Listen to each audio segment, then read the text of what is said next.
जंगली करेला और चीज़ है। नहीं नहीं नहीं नहीं ये फल पक के ना तो लाल हो जाते हैं।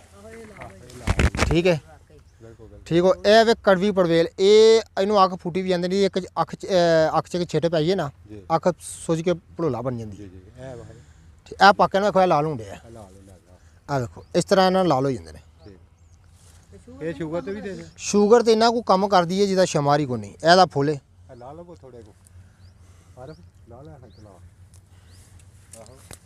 ਸ਼ੂਗਰ ਤੇ ਇਹਨਾਂ ਕੋ ਕੰਮ ਕਰਦੀ ਹੈ ਨਾ ਜਿਹਦਾ ਸ਼ਮਾਰੀ ਕੋ ਨਹੀਂ। ਇਹ ਇਸ ਤਰ੍ਹਾਂ ਪਾਕੇ ਨਾ ਤੇ ਫਿਰ ਵੀ ਇਹ ਬਿਲਕੁਲ ਸੁਰਖ ਹੋ ਜਾਂਦੇ ਨੇ।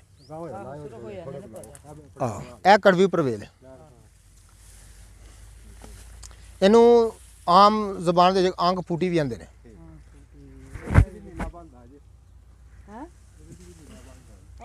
ਇਹ ਤੇ ਬੇਲੇ ਦੇ ਚ ਬੜੀ ਗਈ ਹੈ ਨਾ